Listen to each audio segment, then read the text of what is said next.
बिहार में जो विधानसभा के चुनाव होंगे तो प्रधानमंत्री मोदी की कूटनीति का क्या यहाँ पर जिक्र होगा और ऑपरेशन सिंदूर में जिस तरीके से सर्वदलीय गठन करके सांसदों को एकजुट करके प्रधानमंत्री मोदी ने विदेश के दौरे पर भेजा, क्या इसका फायदा बिहार चुनाव में मिलेगा? और फिर पश्चिम बंगाल इसलिए क्योंकि ममता बनर्जी वहां का नेतृत्व कर रही है और महिलाओं का दमखम पश्चिम बंगाल में नजर आता है, तो ये वुमेन फैक्टर जो है वो पश्चिम बंगाल में कितना काम करेगा प्रधानमंत्री मोदी के लिए?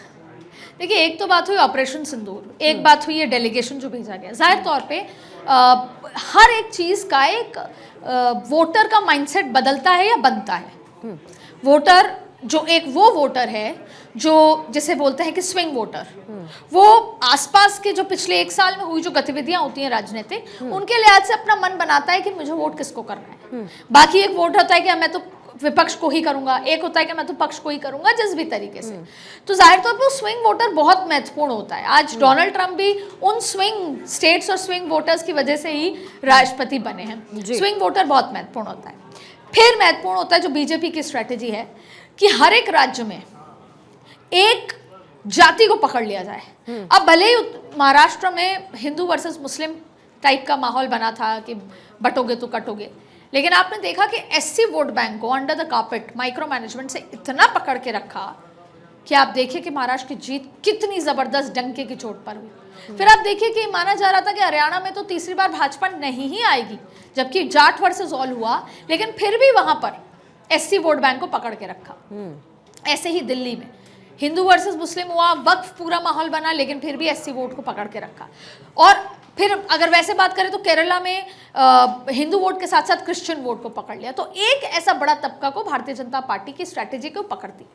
लेकिन इसके इतर एक और स्ट्रैटेजी है कि हर राज्य की महिलाएं अगर साथ आ जाए, क्योंकि हर एक स्टेट की आधी आबादी और आधी से ज्यादा, इनफैक्ट कई बार 2-3% ज्यादा ही महिलाएं हैं, उसमें से अगर 30% भी महिलाएं घर से निकलकर वोट कर दें तो सारा समीकरण ही बदल जाता है।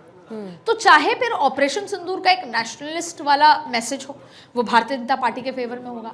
फिर चाहे एक जाति को पकड़ के उसका माइक्रो मैनेजमेंट हो, वो भारतीय जनता पार्टी के फेवर में होता है।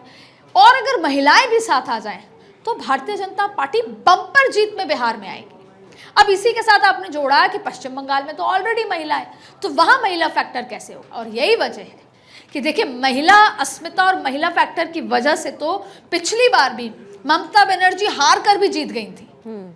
एक समय समझ आ रहा था कि ममता बनर्जी के हाथ से वो पारी निकल चुकी है, लेकिन जब ममता बनर्जी के पैरों में प्लास्टर बंधा और वो व्हील चेयर पर चुनाव प्रचार में गई, तो कहीं ना कहीं जो लोकल सेंटिमेंट था वो ममता दीदी के साथ आ गया कि ये तो बंगाल की बेटी है। इसलिए महिला फैक्टर को आप छोड़ ही नहीं सकते। इसलिए भारतीय जनता पार्टी हर मोर्चे पर चुनाव लड़ती है, लेकिन महिला फैक्टर इतना इंपॉर्टेंट होता है। तो अब बंगाल की अगर बात करें, यही वजह है कि बंगाल में हिंसा एक अलग मुद्दा है, करप्शन एक अलग मुद्दा है, घुसपैठ एक अलग मुद्दा है, लेकिन सबसे बड़ा मुद्दा है महिलाओं की अस्मिता का। बिल्कुल, कि ममता बनर्जी की कुर्सी पर होने के बावजूद भी एक डॉक्टर का रेप हो सकता है।